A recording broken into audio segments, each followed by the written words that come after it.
Olá, pessoal.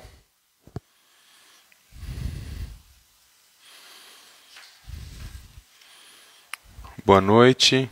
O pessoal que já está entrando.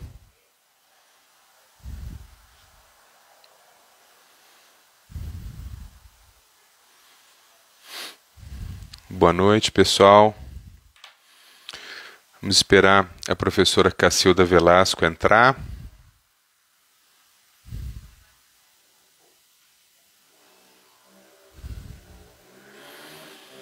Boa noite, Dani. Boa noite, Silmara. A Márcia também sempre nos acompanhando aqui.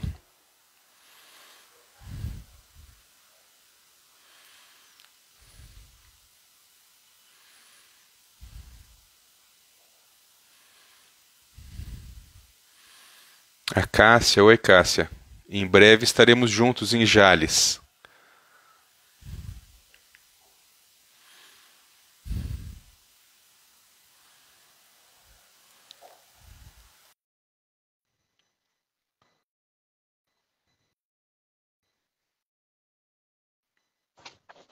Olá, Olá, professora, tudo bem? tudo bem? Tudo jóia, e você? Bem, eu estava procurando pela Associação Vencer. Você entrou pelo pessoal hoje? Hoje eu entrei pelo meu pessoal porque você vai fazer o collab conosco, né? Então Verdade. eu vou estar no meu Instagramzinho aí, modesto demais. A Muito Colab, obrigada. o Colab quer que faça com a Associação Vencer, professora Sim, Cacilda? Com a sim, Vencer, né? pode ser? Perfeito, perfeito. Pessoal, eu vou falar um pouquinho da Cacilda. Eu vou ser muito breve por dois motivos. Primeiro, porque ela me diz que eu tenho essa mesma dificuldade. Ela me diz que se constrange um pouco com isso. E tem uma frase que eu sempre digo, que currículo não ensina nada a ninguém, né? Então nós não Não. vamos gastar aqui muito tempo falando sobre isso. Mas essa aqui é o segundo encontro que eu estou fazendo com a Cacilda. A Cacilda é uma amiga queridíssima. Todas as vezes que eu tenho oportunidade de falar da Cacilda, eu sempre digo que se tem uma palavra que define essa mulher é gentileza. Eu não me canso de dizer isso. Professora Cacilda, ela é pedagoga, ela é profissional de educação física, psicomotricista, ela é responsável técnica e terapêutica pela Associação Vencer, localizada em São Paulo. Ela coordena e dá aula no curso de pós-graduação em psicomotricidade, gerontopsicomotricidade e psicomotricidade aquática. Talvez uma das coisas mais impressionantes, eu acho, da sua carreira, Cacilda, é que você acho que vai completar 40 anos em Sim, psicomotricidade aquática, né? Não acho que exista outro profissional no Brasil com uma experiência tão gigantesca como essa. Então, quero te agradecer de novo. Como eu falei da obrigada. vez anterior, eu vou lhe usar. Eu vou lhe usar, vou lhe usar Não, durante uma hora aqui. Eu não, de consegui da forma alguma. nossa vez anterior, nossa conversa anterior, eu consegui tirar muitas dúvidas, mas é um assunto gigantesco, é um assunto que realmente é uma ciência. A gente Sim, poderia ficar aqui semanas falando e não esgotaria, né? sim. Então, enfim. Pessoal, quem estiver assistindo essa live depois, procura a live anterior e assista a live anterior, porque nós não vamos retomar muitos assuntos que a gente já falou, Não, nós não vamos dá. partir daquilo ali, né? Então, daí vocês pegam a live anterior e vocês vão ter aí 2 horas de aula da professora Cacilda. Cacilda, eu vou começar com uma pergunta que é uma pergunta ampla, mas acho que é uma pergunta que te dá a possibilidade de nos ensinar sobre esse tema. Eu sempre ouço você falando sobre enfoques psicomotores, né? Sim. O que são enfoques psicomotores? Qual a importância que isso tem na prática clínica do nosso dia a dia? Então, Paulo, primeiro deixa eu te agradecer mais uma vez a sua gentileza de abrir, né, o seu público, todo o teu network imenso para a nossa ciência.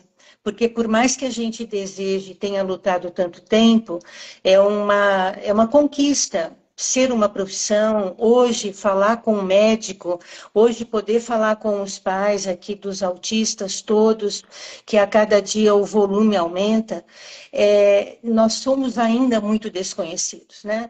O psicomotricista ainda não está nos convênios, ainda não está nas listagens de equipes médicas, então isso é uma porta aberta. e eu quero te agradecer demais. Quanto mais pudermos falarmos e praticarmos essa ciência, nós vamos estar contemplando a saúde física e mental de toda a população. Então, muito obrigado pela oportunidade da gente poder defender aí a nossa paixão. Eu falo que psicomotricidade, para mim, não é trabalho, é filosofia de vida, sabe?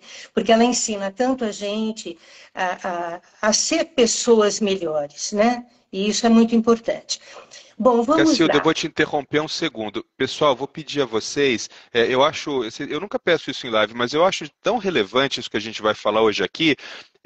Deem aqui um compartilhar para que mais pessoas consigam assistir isso. Eu acho que vale demais a pena. Esse é um horário que a rede está muito cheia de informação. Deem um compartilhar, então, para que a gente possa ajudar outras famílias. Desculpa, Cacilda.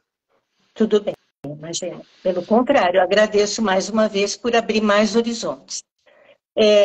Eu, Cacilda, psicomotricista, tomei para mim a nomenclatura de enfoques psicomotores, que é mencionado em poucas bibliografias nossas. Mas isso é sinônimo de bases, de fundamentos, de categorias da própria epistemologia da ciência. Então, enfoques psicomotores são aspectos que trabalhamos dentro do nosso métier, dentro do nosso trabalho. Eu tive, assim, a ousadia de lutar a vida toda em afirmar que, para mim, respiração é o primeiro enfoque psicomotor, porque sem ele nada acontece, nada é possível ser trabalhado. Então, numa ordem de crescente também e de prioridade, nós temos a respiração, a tonicidade, a equilibração, a lateralização, a noção de corpo, a estruturação espaço-temporal e a praxia global e a praxia fina. Isso nos contempla neuropsicomotoramente. E é em cima disto que a ciência reside.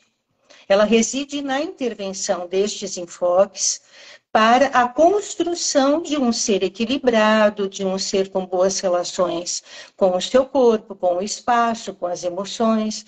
E a ciência, Paulo, ela tem um tripé muito forte, que é o nosso norte.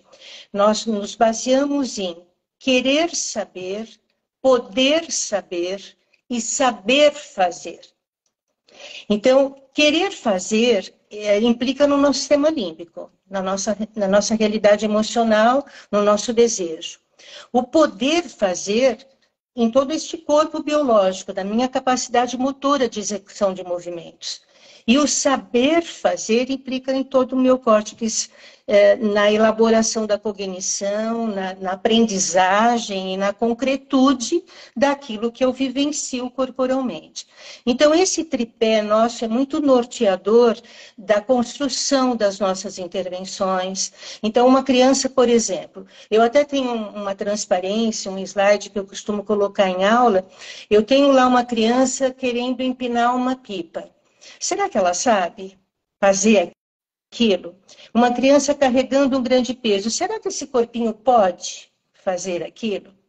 Então, nós sempre baseamos nesse conceito para iniciar os nossos procedimentos, as nossas intervenções, sejam elas terapêuticas ou educacionais.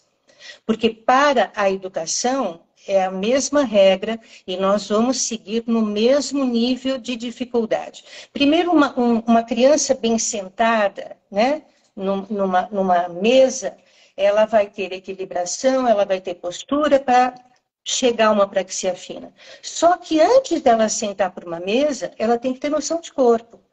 Ela tem que ter vivido muito quadro, ela vai ter que ter muito este corpo em ação para poder executar. Então, há sim uma hierarquia nos enfoques e eu conceituo que são estes 8 enfoques. Na nossa bibliografia, de uma maneira muito geral, se começa com tonicidade. A respiração tem aparecido ultimamente, mas se começa com tonicidade e se faz esta, vamos dizer assim, essa construção psicomotora. Eu chamo isso, eu costumo muito utilizar de um termo do professor Vitor da Fonseca, que ele fala que nós construímos uma arquitetura psicomotora.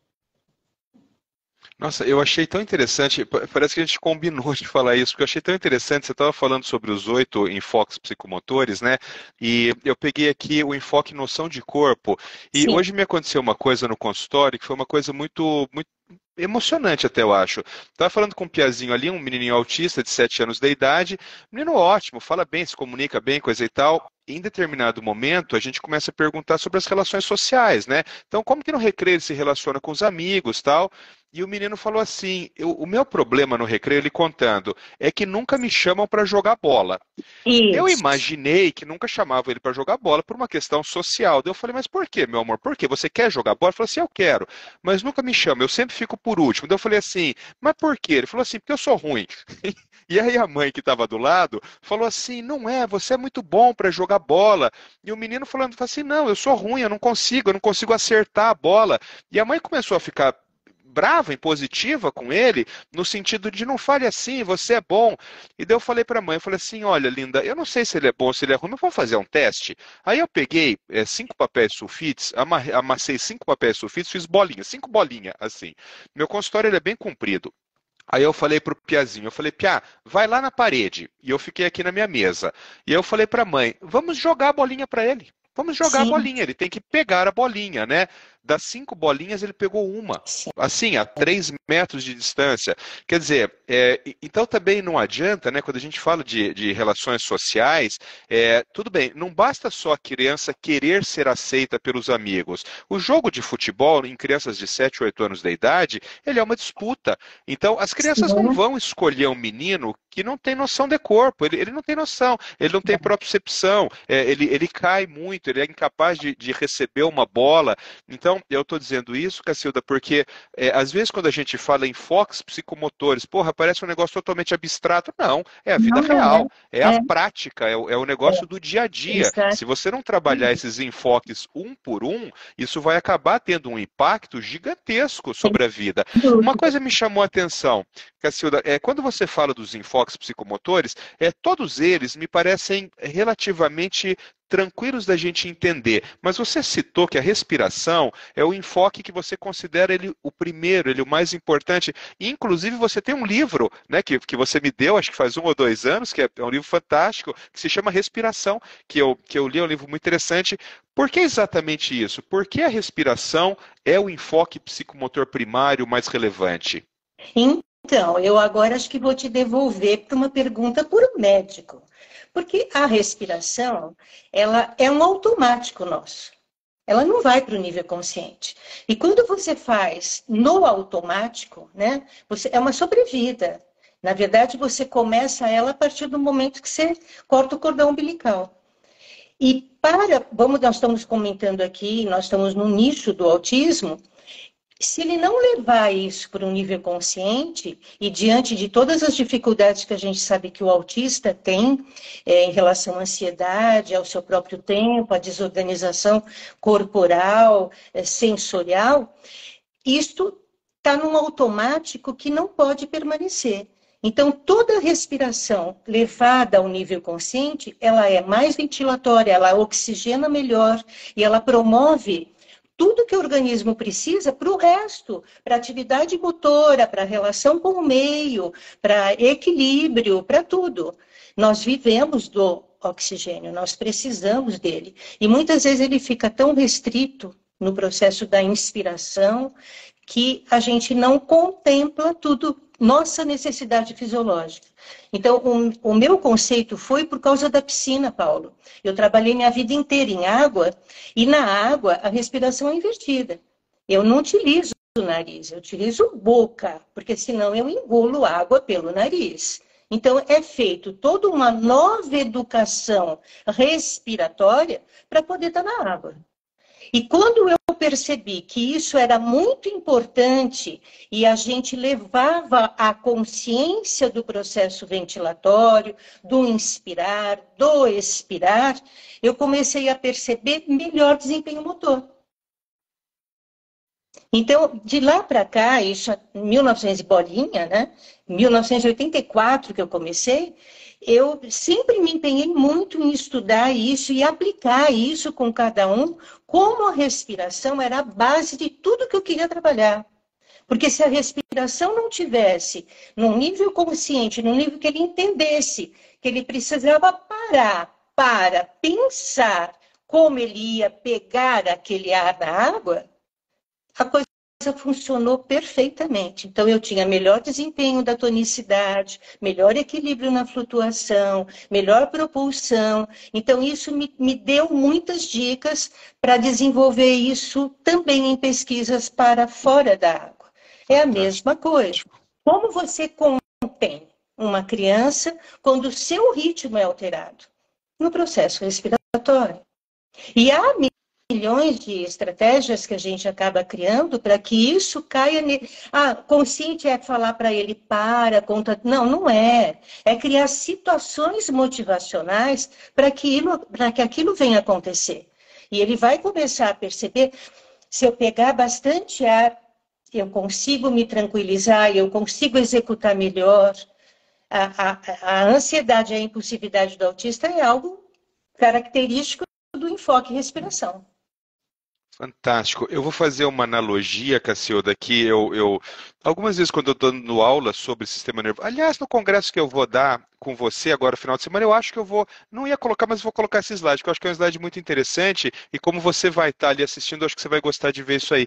Tem uma analogia que eu criei, que é assim, existe, pessoal, uma coisa que a gente chama de propriocepção profunda consciente. A propriocepção é a forma como o seu cérebro é capaz de entender o seu corpo no espaço, né? Isso é propriocepção. Pessoas no transtorno do espectro do autismo costumam ter muita dificuldade de propriocepção, por isso que elas são mais desengonçadas. Por exemplo, o menininho que não conseguia receber a bola, ele tem um problema de propriocepção. Criança com propriocepção vai passar num espaço grande, ele se esbarra, né? Então, e eu gosto de fazer uma analogia que é a seguinte, juntando com a tua área que é a água. Quando você pega, por exemplo, o golfinho, você pega um golfinho, solta o golfinho lá no sul do continente africano, esse golfinho atravessa o oceano inteiro e vem parar no norte lá dos Estados Unidos. Sim. Mas a gente nunca parou para pensar no absurdo que é isso, porque quando você está dentro do mar, você não tem referência nenhuma. Você não tem referência, o golfinho está dentro do mar, indo para cá e para lá, mas como que todos os anos, um bando de golfinhos sai do sul da África e vai parar lá no Alasca? Porque eles têm uma propriocepção profunda. Não tem como, eles não têm referência, porque eles têm uma propriocepção profunda gigantesca. Eles são capazes de se organizar naquele meio líquido e saem sempre do mesmo lugar e sempre chegam no mesmo lugar. Quando você vai estudar o cérebro do golfinho, o que o golfinho tem que o ser humano não tem? O golfinho tem um lobo parietal gigantesco, porque o lobo parietal e as suas conexões parieto-cerebelares estão relacionadas à propriocepção. O que autista funciona ruim? A parte de baixo do lobo parietal e o cerebelo. Então, quando você diz que vai fazer um treinamento com uma criança autista dentro do ambiente aquático, o que você está reproduzindo? Você está reproduzindo um modelo biológico que todo mundo já viu que funciona, que é o golfinho, que é o cara que sai daqui e vai para lá. Então, isso me chama a atenção quando você começa a entender a neuroanatomia de uma forma, a neurofisiologia de uma forma mais prática, como que isso não é ainda, Cacilda, tão óbvio para as pessoas? Como que isso não é tão óbvio que se você quer treinar por propriocepção, põe dentro da água? Envelopamento do corpo. Ele está o autista tem um corpo que ele não conhece, que ele não reconhece, né? A água está envelopando ele. Então é propriocepção pura, o tempo todo. Então, um dos esportes mais indicados, né, para o autista é realmente os aquáticos. Por quê? Porque é algo que não o incomoda, pelo contrário, é extremo prazer que ele tem lá. É claro que, a princípio, existe uma mudança de ritmo pela própria euforia que a água promove, né? Mas você falou a palavra nobre, a palavra mágica. A propriocepção é o que a água realmente promove. E, com isso, a gente vai conseguindo desenvolver todo o resto, Paulo. Então, a água, para mim, sempre foi assim um grande mestre, um grande norte, porque ela é terapêutica. Cacilda, eu vou insistir um pouco na história dos enfoques psicomotores, porque Vamos eu lá. acho que Não, vamos isso lá. acaba sedimentando muito do nosso Sim. conhecimento, Ó, a né? gente falou da Você, respiração. Podemos falar da tonicidade? era isso que eu ia te pedir, para você pegar cada um desses enfoques psicomotores e tentar fazer um paralelo com o que o nosso público aqui se está mais Perfeito, familiarizado, que é o transtorno do espectro do autismo. perfeito. Eu até fiz umas anotações de coisinhas que realmente não era muito importante não deixar de falar. Bom, é sabido que a situação de tonicidade do autista é bastante comprometida. Né? Há índices aí que eu não estou muito ligada às estatísticas, mas há um grande grupo com hipotonia muscular, há um grande grupo com apraxia motora, com o pisar na ponta dos pés, enfim, que envolve. Mas para a psicomotricidade, a tonicidade é algo bem amplo, sabe, Paulo? Ela não é tônus, ela é muito mais que isso. Né? Ela envolve estado emocional, controle visual, ela envolve toda uma organização corporal e muscular, e ela está extremamente ligada ao estado de vigília, que muitas vezes a gente tem a falta do próprio freio inibitório. O autista não tem, ele corre risco o tempo todo. Então, o tônus na psicomotricidade junto ao autista é nobre demais. É preciso propostas muito ponderadas para que a gente, porque não basta a gente simplesmente fazer uma proposta de execução de exercícios. Não é assim que nós vamos trabalhar a tonicidade. Ele tem que desejar fazer aquilo, ele não pode ser obrigado a realizar os exercícios, ou as propostas, ou as brincadeiras.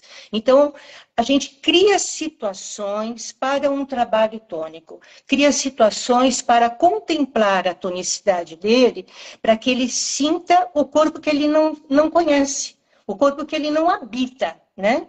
Porque é um corpo que ele não... Nós falamos aí de noção de corpo, que ele nem reconhece partes. Muitas vezes o esquema corporal está extremamente prejudicado, sem contar a não construção da imagem corporal. Então, a tonicidade, ele é um enfoque de base muito importante, porque é a partir dele que vai nascer a equilibração, que vai nascer a lateralização. Então, nós temos, assim, as próprias estereotipias, os flappings todos, é um trabalho de tonicidade muito importante que nós temos que realizar, e a psicomotricidade contempla intervenções fantásticas junto aos autistas. Então, muitas vezes, por exemplo, eu era indicada para um trabalho na piscina, na ocasião, com um autista que tinha um nível de agressividade muito alto e se tornava até perigoso para mim mesmo. Eu até brinco que quase que já me afogaram muitas vezes, porque ele não faz aquilo porque ele quer, é um descontrole total. E a água é uma intermediadora de tudo isso. E a gente consegue, através disso, contemplar a tonicidade, e não simplesmente estado tônico, o estado muscular daquela musculatura toda, não. É o estado emocional, o estado de controle do tempo, dos próprios movimentos, isso tudo é um composto muito forte dentro da psicomotricidade e muito básico para os outros enfoques. Perfeito. Cacilda, tem uma questão que eu penso sempre de ordem prática, né? Muitas crianças do transtorno do espectro do autismo, eles têm dificuldade de toque, né? Eu sempre Sim, gosto de explicar isso para as famílias, porque quando a Associação Americana de Psiquiatria criou o DSM, foi traduzido para o português, a impressão que se tem quando lê ali é que alguns autistas não gostam de serem tocados. E eu costumo dizer que essa não é a minha não é bem interpretação. assim. A minha interpretação é a seguinte: qualquer pessoa, um neurotípico, você, por exemplo, se você estiver na minha frente e eu estiver conversando com você a uma distância de mais ou menos um braço meu do teu ombro, é confortável para mim que estou falando e é confortável para você que está ouvindo. Se eu resolver ficar com o meu rosto colado no seu aqui, vai ser desconfortável para você. Provavelmente você vai me afastar. Você vai me afastar, você vai falar assim, olha, não está confortável, está perto demais para mim. Aí eu me afasto e fica tranquilo. Então, a minha interpretação nesse critério do transtorno do espectro do autismo, simplesmente, é que algumas pessoas autistas, algumas crianças autistas, têm uma zona de proteção que ela é maior. E não é exatamente a questão de toque, porque muitas vezes só o fato de você se aproximar de uma criança autista, aquilo já é o suficiente para desencadear um comportamento disruptivo, às vezes um comportamento violento, às vezes uma crise. Então, muitas vezes não é a questão do toque em si. Aonde que eu quero chegar? Bom, eu quero chegar primeiro para desmistificar a questão que o autista tem rechaço violento. Isso não é verdade. Qualquer pessoa que você que é uma mulher adulta, se um homem começar a se aproximar muito de você, você vai ter um rechaço violento e você não é autista. Então, a primeira questão é essa, desmistificar o rechaço violento. O autista não tem isso. Simplesmente ele pode ter um campo de preservação um pouco mais alargado. Mas por que eu estou fazendo essa observação, Cacilda? Porque a psicomotricidade, ela é uma ciência do corpo. Você nos ensinou da última vez que você pode fazer psicomotricidade embaixo de uma árvore. Você não precisa ter, você consegue com o seu corpo realizar um trabalho de psicomotricidade. Portanto, eu depreendo que o psicomotricista precise manipular, ele precisa tocar, ele precisa interagir muito com o indivíduo. Como que isso acontece de fato num caso como esse que eu estou te colocando, de crianças que sabidamente têm dificuldades nesse aspecto? Então, eu não sei se você vai concordar comigo, mas eu acredito que o autista, ele tem uma outra maneira de compreensão. E não é uma questão de inteligência, porque inteligência é a história de você resolver problemas. Então, ele tem uma maneira que você... E cada autista tem características muito únicas para que a gente conheça esse universo dele. A aproximação nossa com o autista, eu acho que é um namoro. Eu preciso conhecer o que contempla felicidade, prazer e realização e o que para ele é totalmente desconfortável. Normalmente na água, a aproximação ela não é tão difícil quanto fora, por conta da própria água. Mas, independente de água, para mim, a minha conduta como psicomotricista é eu entrar no mundo dele e não querer que ele entre no meu. Então, eu tenho que contemplar a vivência que eu tiver corporal neste primeiro encontro. De repente, olha, eu já fui buscar autista no carro para poder entrar na piscina. Eu fiquei 1 mês com o autista buscando ele na porta para ele poder entrar. Então, há um tempo que você precisa permitir para essa aproximação. Mas o que você falou é uma barreira invisível. Mas ela existe, eu acho que ela tem que ser respeitada, e com o tempo ela é quebrada por ele. É quebrada por ele mesmo. Ele mesmo se aproxima. Então há um certo encantamento, um enamorar-se do outro para essa aproximação. Agora, fora isso, tem as contenções, né? Que muitas vezes são inevitáveis porque ele está correndo risco. Então, não tem como nós deixarmos ele correr um risco porque eu estou trabalhando esta aproximação. Mas esta aproximação, ela faz parte de um jogo simbólico muito importante na psicomotricidade, que é o outro. Eu sou o outro na vida dele. E esse outro precisa pedir permissão para entrar, né? Perfeito. Figurativamente, metaforicamente, há todo um preparo para que isso aconteça. E no tempo dele, não no meu tempo. Mas nossa, isso é uma coisa interessante. Isso é uma coisa interessante que você falou, né? Eu sempre falo isso para as mães. É claro que quando você faz um diagnóstico de autismo, principalmente num bebê pequeno, e você fala para a mãe, olha, é uma luta contra o tempo, né? Nós precisamos apurar aqui intervenção, coisa e tal. Esse apurar a intervenção não é fazer a coisa de qualquer jeito, né? Porque sempre tem uma outra forma de pensar, que eu gosto muito de falar para as famílias, que é assim, seu filho vai ficar anos fazendo intervenção. Nós não estamos falando de 6 meses e nem de 1 ano. Nós estamos falando de muitos anos, talvez a vida inteira. Com a graça de Deus, isso aí vai diminuindo, vai ficando cada vez menos, mas ele sempre vai ter algum nível de intervenção. Portanto, é melhor você construir uma relação muito sólida no começo, para que isso, porque essa é um casamento, né? Permaneça. Para sempre. Ô, Cacilda, eu Sim, vou aproveitar que uma amiga nossa em comum, a Ana Paula, entrou aqui, porque curiosamente eu via um negócio que a Ana escreveu, claro que fazendo referência a você, e eu vou pedir para você comentar. Eu vou te falar porque ela escreveu ali no público, então não creio que tenha problema nenhum. não estou E eu vou pedir para você conseguindo ver nada. comentar isso. Oi? Eu não estou conseguindo ler nada aqui que está Não, passando. ela escreveu, na verdade, eu acho que na minha página, mas é que eu achei tão interessante que eu separei a frase para falar para Tá? você. E eu vou pedir para você comentar essa frase e para você usar essa frase para falar sobre intervenção precoce da psicomotricidade. A Ana Paula Chacura, ela escreveu assim, ó: toda a intervenção precoce dos meus filhos se deu através da psicomotricidade. Eu achei essa frase um encantamento, porque muitas vezes no bebê pequeno a gente fica focado num monte de coisa. Até eu como médico, autocrítica, eu não encaminho bebês pequenos para psicomotricidade, entendeste? E eu achei a frase dela muito marcante. Eu vou repetir: toda a intervenção precoce dos meus filhos se deu através da psicomotricidade. As crianças da Ana têm um desenvolvimento muito bacana, né? A gente Sim, está falando de crianças que têm um comprometimento grande, ela sempre mostra o menino e a menina dela, mas são crianças que têm um desenvolvimento muito legal. Fala um pouco sim, sobre essa intervenção precoce através da psicomotricidade, Cacilda. perfeito. Deixa eu só contemplar mais um detalhe da Ana. É, ela sempre afirma que a Helena descobriu que tem corpo na psicomotricidade. Então, veja a importância dessa noção de corpo que foi conquistada pela Helena nos trabalhos psicomotores. Eu considero, Paulo, que a intervenção precoce, para mim, seria uma atenção primária. É assim, é o meu primeiro passo e é muito importante. Para mim, pode até começar. Eu até dei um exemplo numa das aulas que nós demos nesse final de semana. O que faz um psicomotricista numa UTI neonatal? Uau, para quê?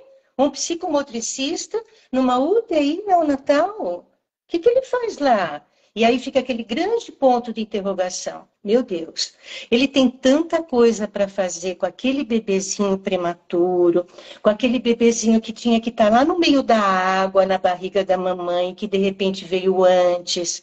Ele tem estratégias de manipulações passivas, ele tem temperatura, tem toques mil, tem sons, tem luminosidade para oferecer, tem um monte de coisa. E só na França que a gente é tratado como ambiente médico, a área da psicomotricidade, mas aqui no Brasil só tem um grande hospital que contempla isso. Então, o que é uma intervenção precoce? Contra mais cedo. Isso não é para autista, para qualquer um, e você, como neuropediatra, sabe bem disso.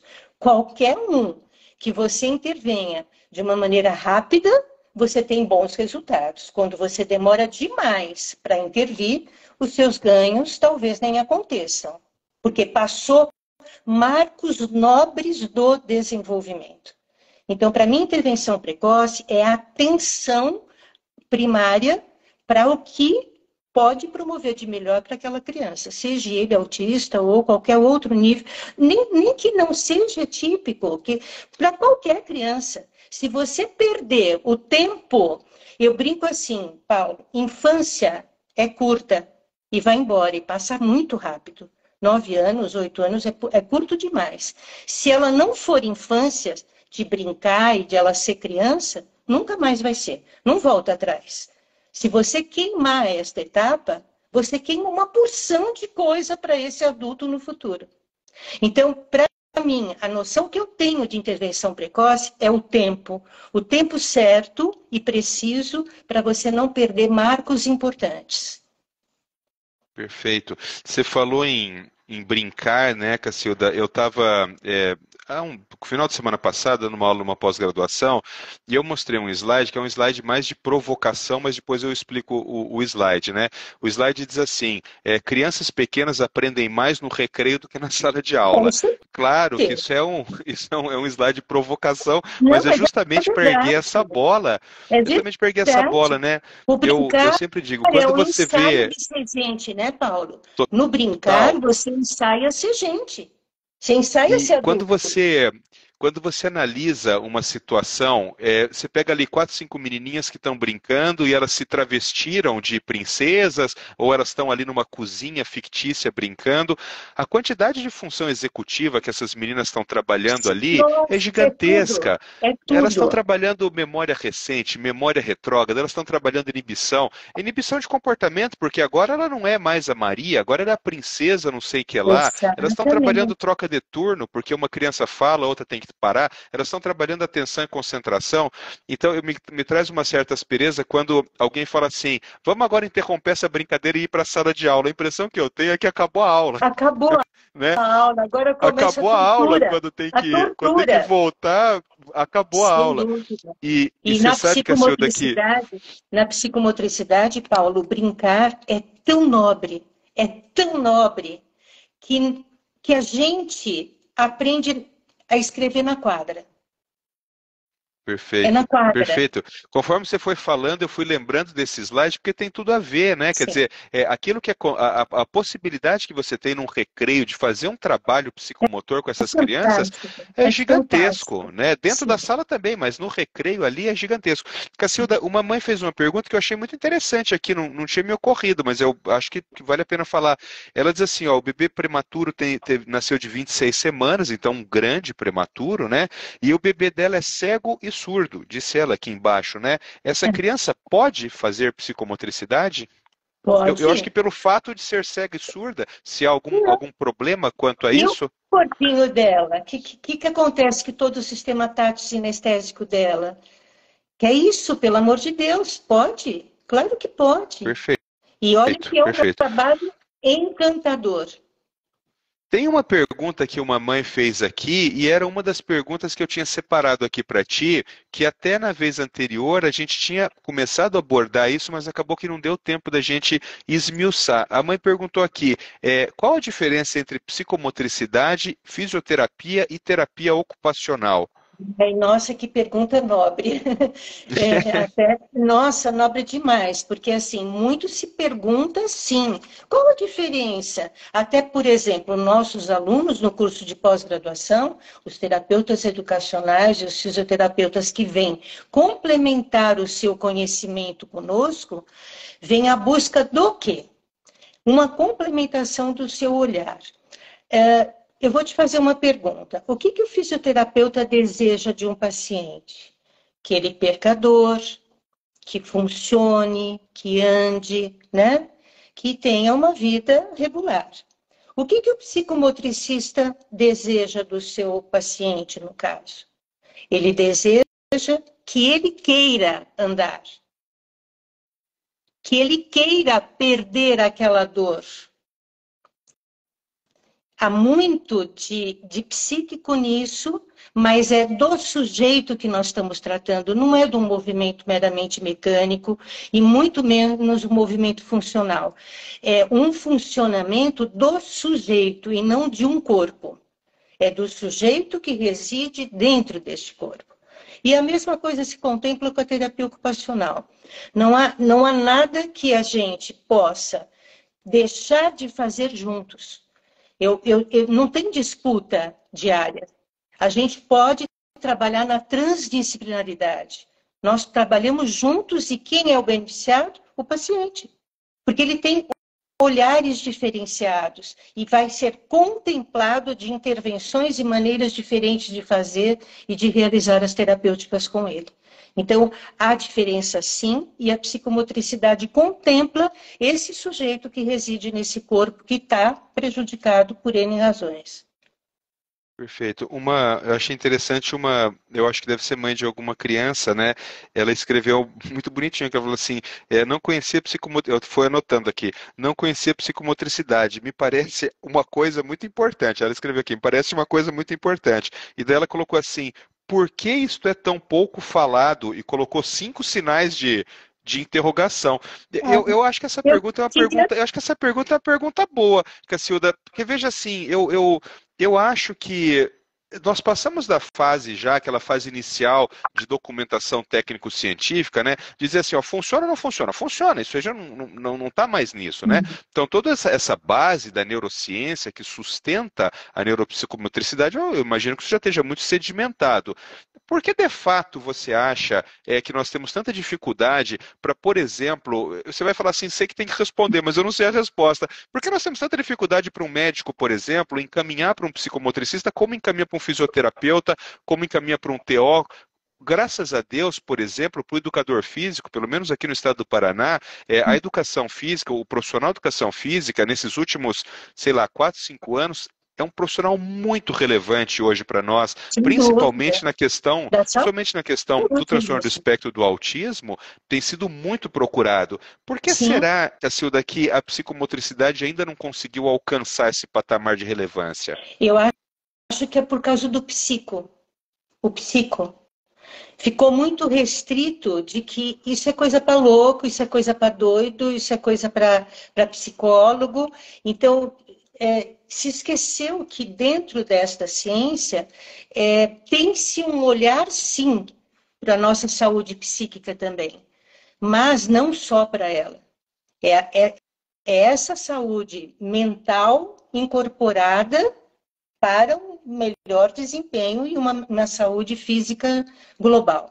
Então, toda vez que se fala psico na frente, pense em psicanálise, psicoterapia. O psico incomoda muito o ser humano, né? Parece que existe um lugar nebuloso, né? O desconhecido, o que não é transparente, o que eu não identifico, né? Porque o que será que ele pensa, o que ele deseja, o que vem nas entranhas da mente dele?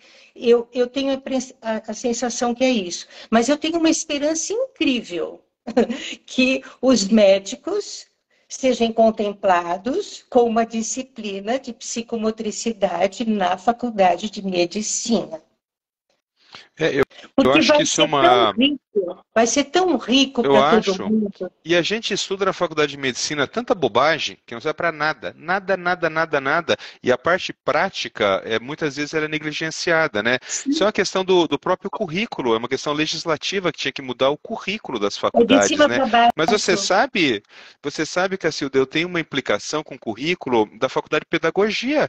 Eu acho que o currículo da faculdade de pedagogia não tinha que ser só neurociência, porque Não, o pedagogo, quando ele vai entrar com um problema, não tem tudo a ver com neurociência, não é outra coisa. Quando você vai ver lá, é muito superficial, eles não têm aulas assim de neurofisiologia. Então você vai não. tentar, por exemplo, discutir, sei lá, dislexia, transtorno específico de leitura e escrita com um pedagogo, ele sabe o transtorno, mas ele não entende o que está por trás daquilo ali. Mas não tinha que Exatamente. no currículo, não tinha que no currículo alguém falar, não, pera um pouco, deixa eu te explicar a dislexia. A dislexia acontece porque tem isso, tem isso, tem isso, coisa e tal. Nossa, Olha a que bom você beleza de um falar isso. aprendizado, olha a beleza de um aprendizado como esse. Então, se na grade, por exemplo, de talvez o segundo ou terceiro ano, tivesse ali 2 meses para trabalhar psicomotricidade, o médico sairia com essa Nossa, formação, pelo menos sabendo que existe. Ele com não vai saber grande coisa em dois certeza. meses, mas pelo menos ele vai saber que isso existe, né? Com Cacilda, certeza. mais uma aqui, ó. Uma pergunta que eu achei super interessante, acho que deve ser a dúvida de muita gente também.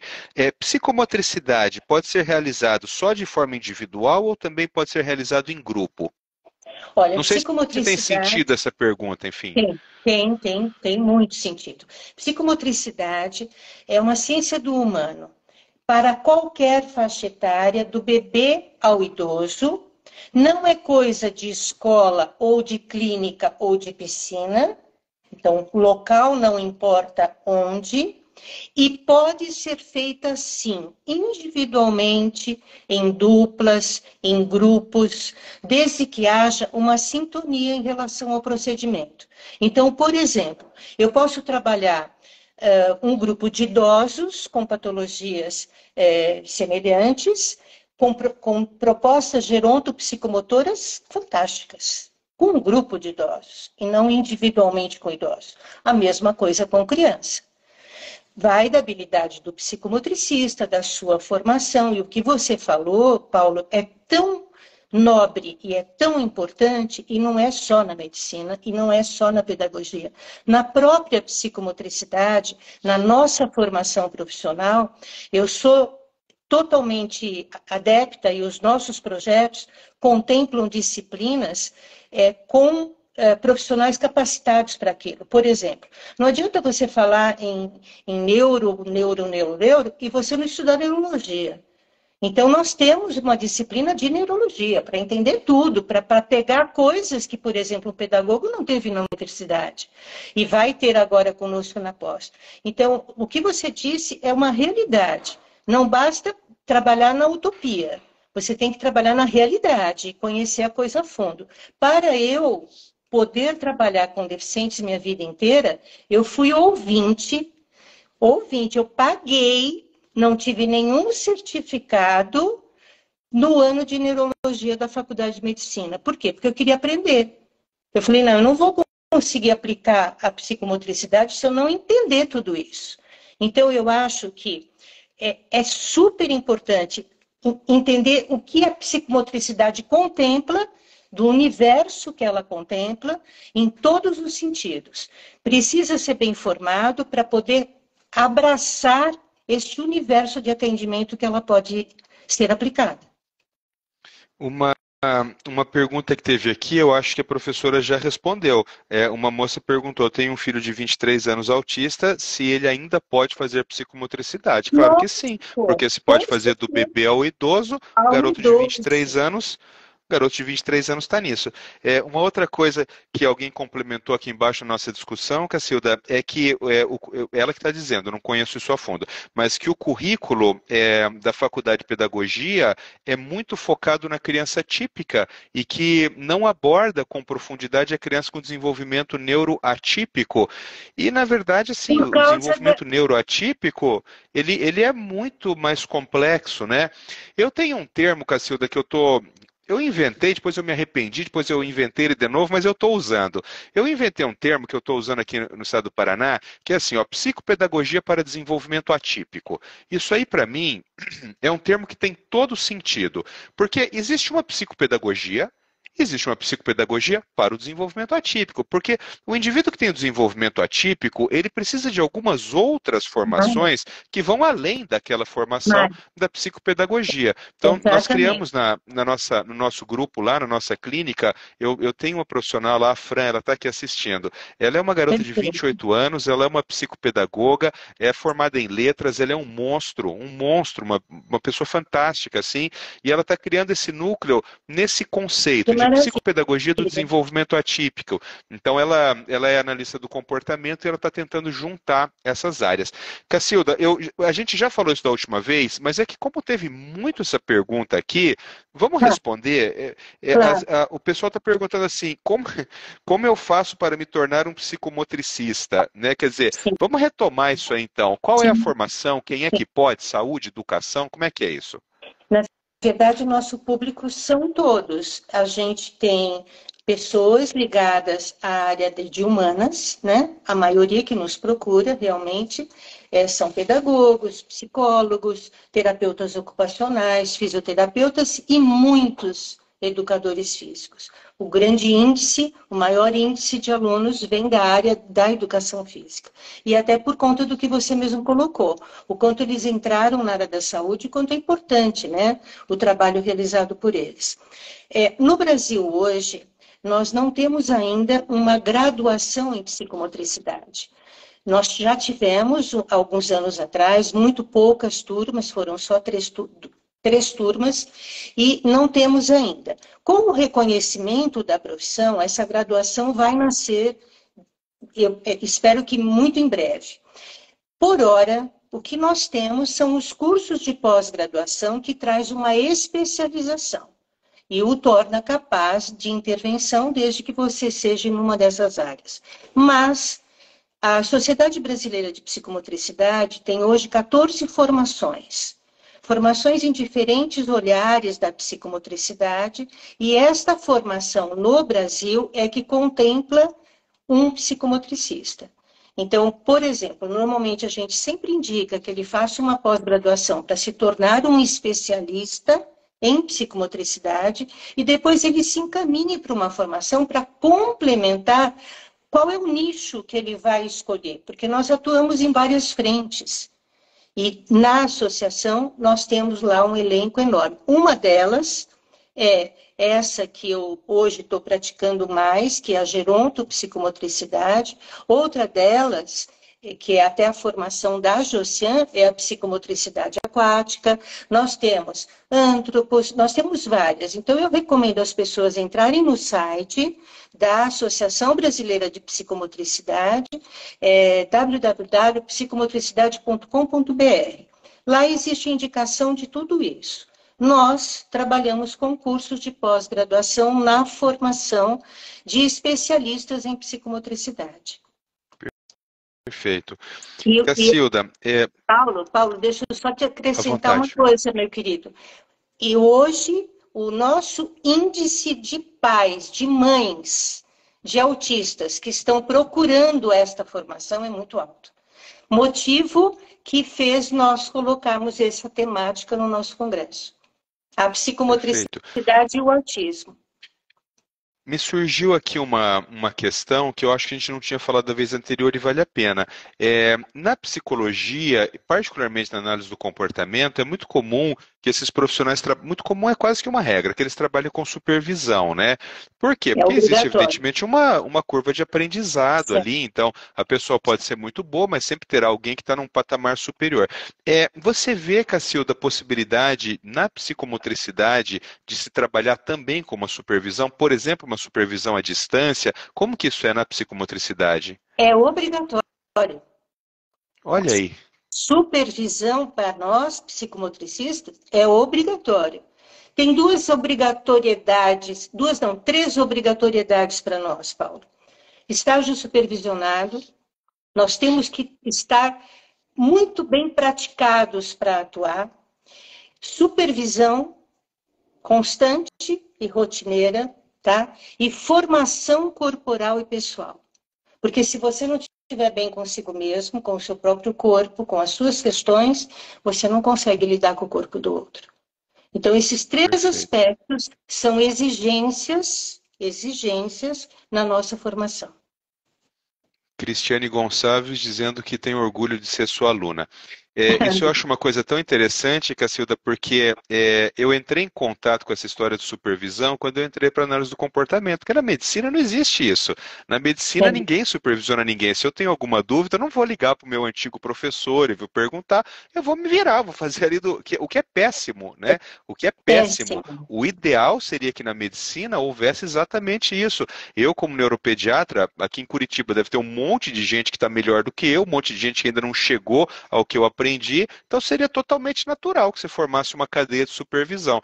Mas eu acho que eu falo isso com dor no coração, mas eu acho que o médico é arrogante demais para trabalhar com supervisão. Eu não vejo isso acontecendo na medicina, não acho que aconteceria, sabe? Mas hoje, para mim... não é detentor de saber, né, Paulo? A gente nunca está finito. O médico é arrogante demais para aceitar isso, Cacilda. Não vai acontecer na medicina. A medicina é uma profissão muito antiga, é uma profissão que tem pelo menos 6.000 anos, e isso incutiu na cabeça dessas pessoas, incluindo a mim, uma noção de que o médico está acima dos outros. Então é muito complicado isso para o médico. Eu tenho certeza que isso não vai acontecer, o que é uma pena, porque quando eu observo, por exemplo, a galera da psicologia sofrendo supervisão, eu fico absolutamente encantado com aquilo. Eu queria demais poder contratar um supervisor. Queria contratar um supervisor para mim. Eu queria ter esse profissional para poder me acudir na neuropediatria, sabe? Sim, isso é muito Cacilda, deixa um recado final. Nós estamos indo para os últimos 3, 4 minutos. Fala um pouco do nosso congresso que vai acontecer também. Paulo, você não faz ideia o que nós estamos preparando. Você vai ficar muito surpreso. Porque a gente está fazendo um congresso que não é só para profissional. É congresso para pais também. Então, o que acontece? Nós colocamos exposição de autistas, pintores, desenhistas. Nós colocamos psicomotricistas em ação com o próprio público. Colocamos você, que é uma joia preciosa, né?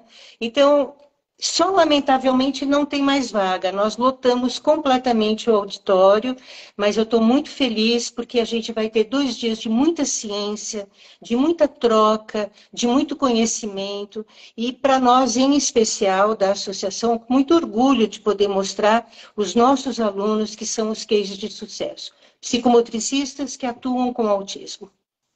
Ô Cacilda, deixa eu te fazer uma pergunta. Você viaja ainda para dar aula ou não quer mais? Ou está cansada? Sabe por que eu estou te Não, falando isso? Estou te falando isso pelo seguinte, porque a Cássia, a Cássia que está aqui com a gente, assistindo aqui, ela organiza um seminário em Jales, no interior de São Paulo, aqui, ó, acabou de aparecer aqui, ó, Cássia Higashi. E eu acho, Cássia, que você deveria entrar em contato com a professora Cacilda para no seminário de Jales, que vai ser, não sei, eu vou dar aula lá, não sei se setembro, outubro, coisa e tal, para a gente fazer uma aula só sobre psicomotricidade. opa, É um seminário gigante. O último que teve foi gigante, foi um dos melhores que seminários que bom. eu participei. Eu nem lembro, foram centenas de pessoas lá. Podíamos encaixar. Se Cacilda não puder ir por agenda, enfim, poderia indicar uma pessoa para Com fazer uma aula só sobre certeza. psicomotricidade. Tenho certeza que a Cássia vai se encantar com essa Paulo, minha dica. Ó, tá lá, eu já vou te, escreveu ali, ó. Nossa, seria um imenso prazer. Então já está eu combinado vou, já. Paulo, eu vou te colocar como empresário da psicomotricidade. Tá vendo? A tua missão aí na medicina, hein? Por favor, a psicomotricidade precisa estar de braços dados com a medicina. Precisa disso. E a medicina precisa estar de braços dados conosco. Eu Isso é vou muito fazer essa importante. ponte, a hora que a gente desligar aqui, eu vou passar o teu contato para a Cássia e a Cássia vai entrar em contato contigo e vamos já agilizar. Vai ser fantástico isso, tenho certeza. Obrigada, querido. Muito obrigada. E você é sempre muito gentil comigo e com a psicomotricidade. Isso é uma Eu é que felicidade. agradeço. Eu é que agradeço. Nós vamos fazer alguns pequenos vídeos lá no Congresso também para a gente continuar divulgando isso na página. Ótimo. Conto com você, tá bom? Pessoal, Cacilda, muito obrigado por obrigado. tudo aqui, estarem conosco. Até depois de amanhã. Depois de amanhã eu Até vou já estar aí para já. te dar um abraço e um beijo pessoalmente. Pessoal, Obrigada, fiquem querida. com Deus. Que Fica Deus com Deus. abençoe a Muito todos obrigada pela vocês. oportunidade. Ah, uma outra coisa. Quem estiver assistindo essa live aqui, a doutora Renata Ferreira, eu coloquei nos stories aqui, está começando uma live agora, às 21 horas. Ela vai entrevistar uma advogada, a doutora Vanessa Fiorese, e eu vou agora lá para assistir. Eu vou desligar aqui e vou lá para assistir. Vão falar só sobre os direitos da pessoa autista no Olha, tratamento multidisciplinar. Renata Ferreira, é doutora.renata_Ferreira. Cacilda, perfeito. obrigado. Fiquem com Deus. Que Obrigada. Deus Fica com abençoe, Deus. pessoal. Tchau, tchau.